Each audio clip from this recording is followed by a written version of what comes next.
السلام عليكم إخواني أخواتي متابعي ومحبي قناة فهم الفيق. مرحبا بكم في فيديو جديد ومعلومة جديدة.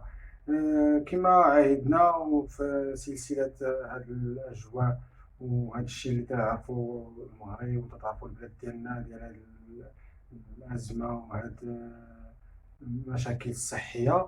غنطرقوا لواحد السيرو اليوم اللي تيخدم معنا وتينفعنا في هاد المشاكل ديال هاد الأزمة الصحية اللي كاينة دابا، واللي أغلبية ديال الناس ومعظم الناس تعرضوا لها في هاد الآونة الأخيرة. كاينة واحد الموجة ديال الكحبة والرواح والسخانة. غنقدموا لكم اليوم واحد السيرو اللي تيعاوننا وتينفعنا في هذا المشكل ديال الكحبة، وخصوصا إلا كانت الكحبة عامرة وبنا شي حاجة اللي تخرج لنا داكشي اللي معمر لنا الصدر وعندنا الصدر عامر. خليكم معنا باش نتعرفوا على هذا السيرو كاملين، وما تنساوناش بالبارطاج والضغط على الزر الأحمر وتفعيل زر الجرس كذلك باش يوصلكم الجديد ديالنا، وما تمشيوش بعيد.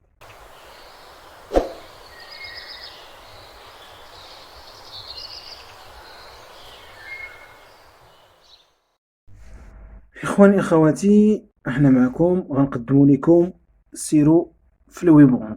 هانتوما تتشوفوا فلويبغون سيرو 0.3%، فلويبغون 0.3% قارورات من فئة 200 ميلي. ها هي قارورة ديال السيرو، وعندنا ملعقة باش ناخدو من فئة 2.5 ميلي. هاد الملعقة كذلك تناخد بها هاد السيرو.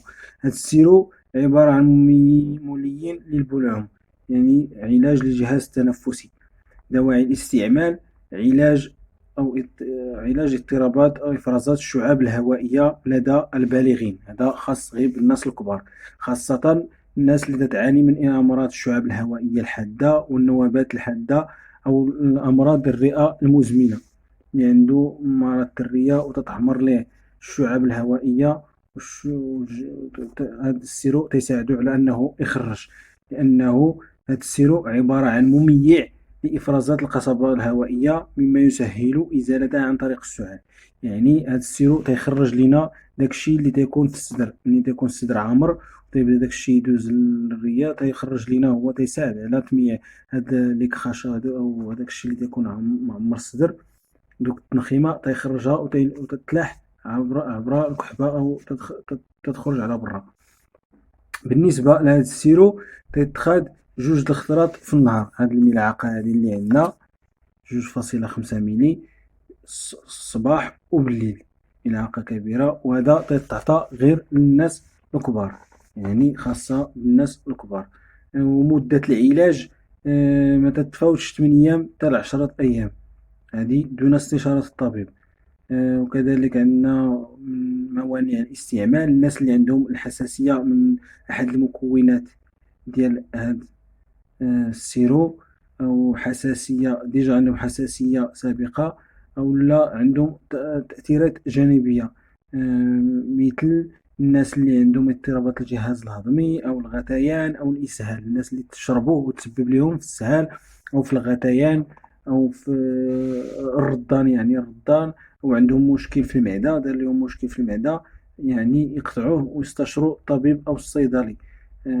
وكذلك الناس اللي عندهم طفح جلدي اللي تيشربوه وتتخرج عليهم شي حكة أو لا شي حاجة في الجلد، يعني يعرفوا باللي هاد السيرو ما موافقهمش وباللي راه عندهم حساسية من المادة الأساسية اللي هي أومبروكسول. أومبروكسول هي تركيبة، ها هي لومبروكسول هي لا موليكول، هي التركيبة ديال هاد الدواء هذا. يعني تبان لكم أومبروكسول، ها هي مكتوبة صغير تحت فلويبغون، أما فلويبغون راه تيبقى الاسم التجاري اللي داير هاد اللابو لهاد السيرو هذا. أومبروكسول كاين في سيروات أخرين. كذلك غنهضرو على الثمن، فالثمن ديالو تيبقى ب30 درهم. 30 درهم، ها هي هنا غتكون باينة أحسن، هانتوما غتشوفو 30 درهم هو الثمن ديال هاد السيرو هذا. تيتخاد 2 المرات في النهار، تيساعد على أننا نخرجو هداك الشي اللي على الصدر، وتيتعطى نعطيوه للكحبة العامرة. باش يخرج الانسان داكشي اللي معمر ليه الصدر وما عندوش اثار جانبيه كثيره من غير هادو اللي ذكرت. يعني الناس اللي يشربوا جاهم هاد الاثار يستشيروا الطبيب والصيدلي ديالهم. وكذلك كنتمناو الشفاء للجميع، وما تنساوناش بالبارطاج والضغط على زر وتفعيل اللي جديد عندنا في القناة، يفعل زر الجرس ويضغط على الزر الأحمر باش يوصلكم الجديد ديالنا ويشارك معنا في القناة. ونتمنى لكم صحة جيدة ودوام الصحة والعافية، وإلى فيديو آخر إن شاء الله، والسلام عليكم ورحمة الله.